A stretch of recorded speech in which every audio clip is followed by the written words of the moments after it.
こんちは。お守りとゴール武器の探索、パート5始めてまいります。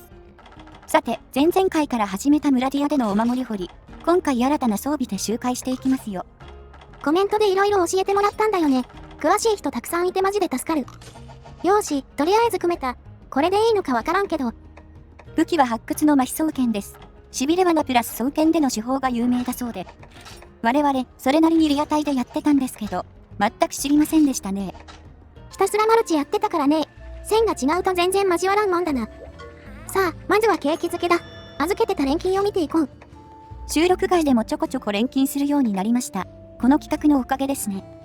さあ、特に何にも出なかったので、クエストに参りましょう。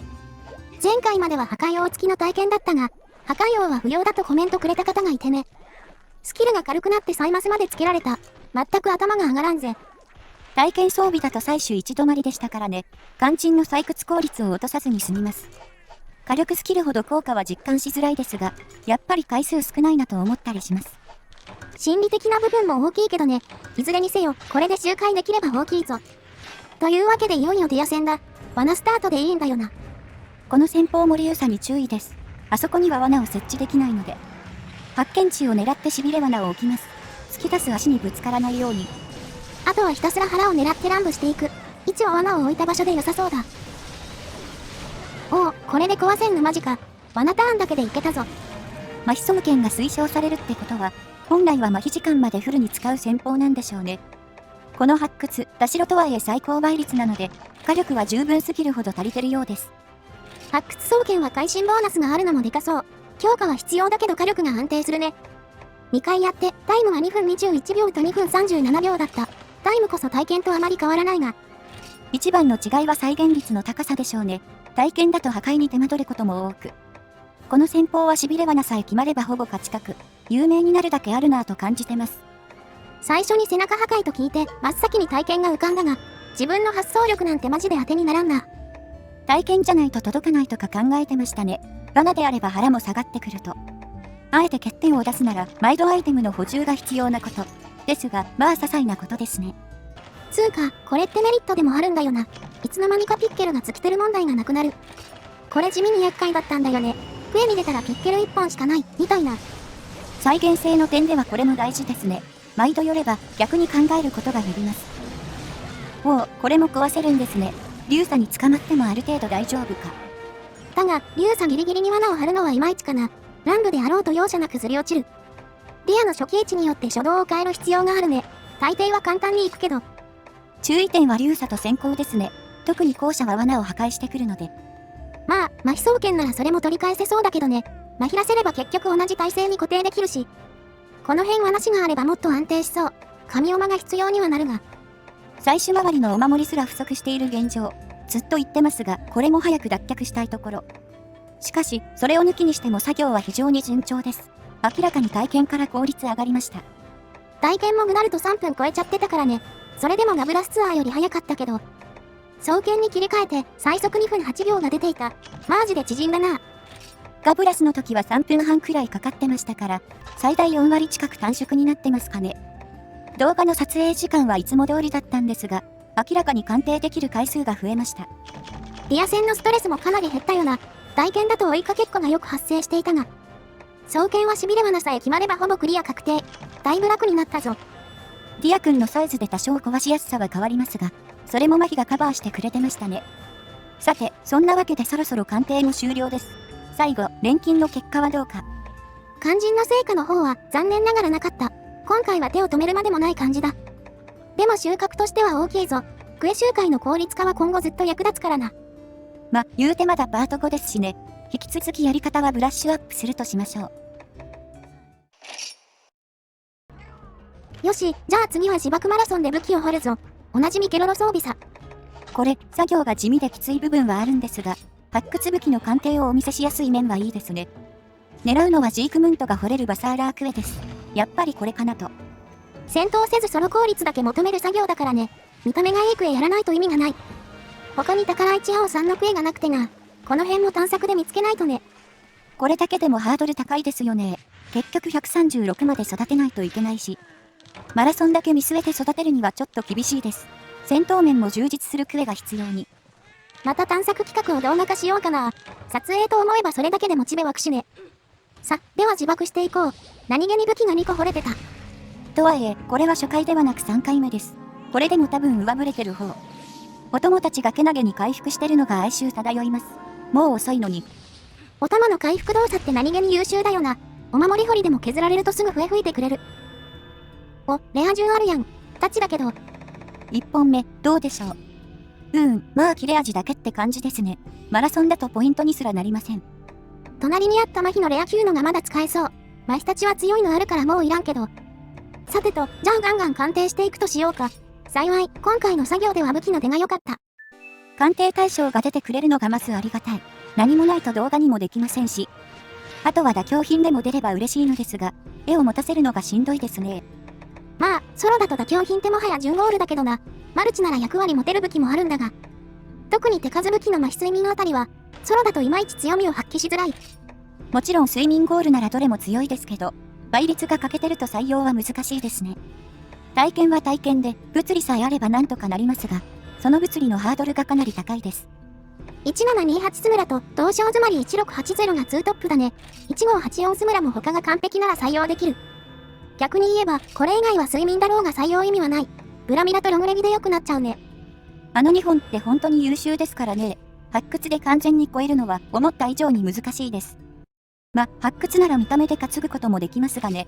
いろんな楽しみ方があります。個人的にはいい見た目こそ強くあってほしいが、そううまくはいかんからな。さ、これで自爆マラソンは最後だ。締めもドカンといこう。今回、レア銃は多分1本だけでした。もう1回くらい見たいところ。だったんですが残念。レア8が2本という渋い結果に。しゃあないわな。おとなしく狩猟行くとしようぜ。おし、本日の狩猟タイムだ。今回もチャークを持っていくよ。なんかチャークばっかりになってますね最近。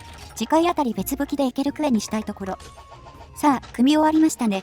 クーネ用を少し組み替えました。従来の着得を抜いて挑戦者2を入れたぞ。着得いきなそうなんでな。で、やっていくクエストはこちら。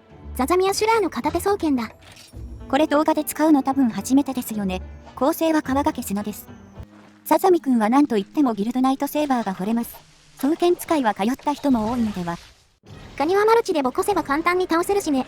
いろんな武器種が許されるのもいいとこ。で、今回のポイントとしては極限生命かな。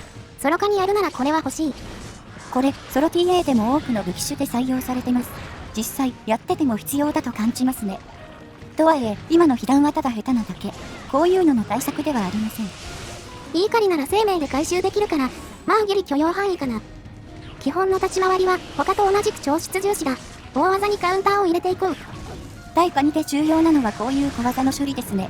出が早く、攻撃範囲も結構広め。特に怒り時は避けきれない場面が出てくるので、そこで生命が役立つって感じです。この潜り動作が厄介なんだよな。避けるのは簡単なんだけど。このクエ、合流率が高めなんだ。早くしないとレア来ちゃうよ。ソロのサザミは正直あまり美味しくありません。単体だとクエスト報酬もまずいですし。弱点がラーと被ってるのはまだいいんですけど、体力も多くて結構苦戦します。戦闘は面白いんだけどね。あとはマップ次第って感じ。よし、じゃあ最初の調出行くぜ。ガニチャークはこれが楽しいんだ。ブレスは意外なことに画性も妥協も不要です。GP すればなんと反動小でガード可能。これの使用頻度でタイムが決まる感じです。確定威嚇なのが嬉しいですね。これ威嚇なかったらだいぶ厳しかったと思う。言うて GKS も他で掘れるし。移動ありなし、距離長い短いの3パターンある。これの見極めが慣れるまで大変かな。威力は高いし、水やられも面倒ですからね。被弾リスクは高めになってます。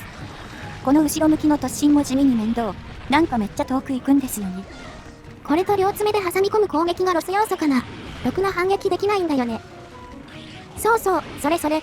一生ブレスだけ吐いててくれな。あ、でも GP 取れませんでした。まずいか。なんかまぐれが重なってスタンが入りました。ありがたく攻撃するとしましょう。ブレスの判定は見た目よりも小さめだ。サイズと地形次第で通り過ぎたりするね。さ、フルコン入れてだいぶダメージが取れたはずだ。この調子で攻めを継続するぜ。おーっと、なんか後ろからどす黒いオーラが、いつの間にか合流されてましたね。全くいいところでこいつは、スタン中に邪魔されないだけマシか。仕方ねえ、道中で B を溜めつつ移動だ。エリア1で合流するのはよくあること。このクエ、マップ構成がやや難点でして、ガニの移動マップが1と3なんですよね。ラージャンはしっかり1から3まで移動可能なので、再合流だけは防がねばなりません。対策としてはナルハヤでカニを倒すしかない。こいつ体でかくてラー見逃すことあるし。試しで落とし穴を持ってきてみた。うまく機能するといいが。飛び越えちゃいましたね。正面から攻撃したかったんですが。仕方ないんで後ろから調出撃ちましょう。即興切れかけだしちょうどいいっちゃいいかも。砂エリアではこの高台で戦うようにしてる。中央に寄りすぎるとラーに攻撃当たったりするからね。ちょっと狭くて被弾しやすいんだが、頑張ってさばこう。即興と便状況を維持しつつ大技にかけ反撃。チャークの基本を意識していきましょう。ブレスはもちろんビンダメにも利用可能です。頻度は高めなので無駄にしないようにしたいところ。解放切れ以外はなるべく足を狙うといいね。ダウンスキはあんま長くないけど。ただ、ダウン中の調出はあんま打ちたくないんだよな。立ち上がりの状況が悪いのが気になる。打つ以上はそれでひるませたいですよね。ダウンはあくまでおまけくらいの感覚がいいかも。その後はそこそこうまくいきましたかね。悲願らしいものもありませんでした。こいつ油断すると全然死ねるからね。腐っても140、しっかり対応しよう。さて2回目のスタン、だが、残念ながら嫌な発見音がしたな。これはもう仕方ないですね。煙も常に炊けるわけじゃないし。そもそもノウトウが嫌で極限生命積んでるので、アイテムに頼るのも違う気がします。あとはザザミの体力次第かな。結構痛めつけたと思うな。どうだろう。ザザミの9人はエリア1です。確認してみましょう。おお、寝てる。さすがに弱ってたか。今7分ちょい経ったところです。タイムとしてはまあまあ。では調出で倒しましょう。後ろからでいいですかね。ここちょっと近すぎるかな。足から通した方が良かったかも。衝撃が。じゃあな。ておい、ちょっと待てや。なんでまた移動すんねん。こいつたまに瀕死の時この謎挙動すんだよね。モンスター時代の特性なのかな。この時の対処法は分かっています。ズバリここで待ち続けることです。もちろんラー対策で煙を焚きつつになります。最後の調出、適当になったのが良くなかったですね。まさかあれで終わらないと思わなくてな。次やるときは気をつけるわ。最近、メインデータのクエを再考してるんだが、これはさすがに入れられなさそうだな。GKS が掘れるところだけですね。この先もカニの処理は安定しないと厳しそう。で、もう体力ミリだと思いきやなかなか上がりません。これは調出は成功してても倒しきれてないような。もしかしたら、罠を捕獲に回した方がいいかもね。アイテムのスペースが厳しそうだが。休眠からここまで挙動が変なやつも他に見ない。やっぱりクエごとに回し方って変わるわ。8分50秒でサザミくんが終了。結局、1分以上ロスってしまいました。ただ、ここまで来たらあとはラーくんだけです。ここからはクーネの本領発揮。カニだけ考えれば氷の強属性が一番なんだよね。実際、TA だとザボアチャーク使われてるし。ただ、強属性はラーとの相性悪いんだよな。上質の瓶発生が遅くて全然当たらん。言うて頭以外は氷も15しか通りませんしね。極限も考えると榴弾一択です。さ、岩投げしてくれたんで調出いきます。これはラッキー。やっぱこの速攻解除がたまらん。クーネを持つとラーチャークがかなり楽しくなるな。ちなみに今回、弱特から挑戦者に変えたが、対ラーでも期待値は悪くなさそうだね。瓶なしの攻撃を考慮すると弱特がやや上ですが、それでも大きな差にはならなさそうですね。右ラークエタと挑戦者入りがベースでいいかも。ざっくりなダメ系なんで、厳密にはわかりませんが。当然だが、調出は挑戦者が優位だ。ラーにフルヒットさせんの無理ゲーだけど、今回用に作った装備だったが、一つ発見かな。適宜アップデートしていこう。まだまだ効率化できそうですからね。この辺は貪欲に。さあ、極限生命をつけたチャークですが、ラー戦でもそこそこ役立っていますね。発動にはクールタイムがあるから過信はできんが、ちょっとした削りが気にならないのはいいね。チャークは強化要素があってノートウが遅いから、回復の隙を作らないのはかなりありがたいぞ。ただそれで横着して移ったら意味ないので、大ダメージを受けたら素直に回復飲みましょうね。なんかさっきから解除がうまくいってます。このまますんなり終わるといいんですが。ザザミが面倒だから、これで決めきりたさあるよね。さっき無駄った分を取り返そう。今で17分くらいかな。やっぱある程度はかかるな。回復があると言っても、さすがに極限攻撃のが強いです。倍率20って結構ダメージ変わりますからね。ひるみやすさも上がるしな。攻撃は最大の防御とはよく言ったもんだ。おっと、移動だ。これは休眠入ったかな。入ってました。ウィンはないですが、ここで決まるでしょう。ラー君は瀕死からの謎移動は確認していません。やっぱりカニが特殊なんでしょうか。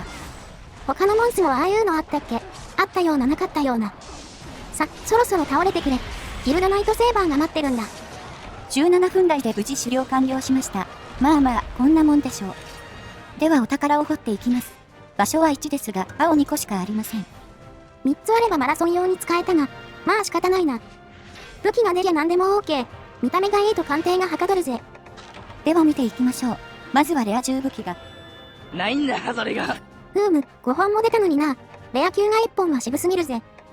ゴールのズンタバでも来れば盛り上がるんですが、しゃあないっすね。はい、ということでパート5でした。お守り掘りがさらに効率化できましたね。コメントでどんどん有用な情報がもらえるんだよね。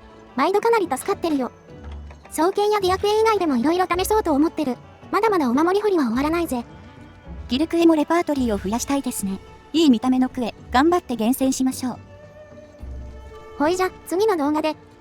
またね。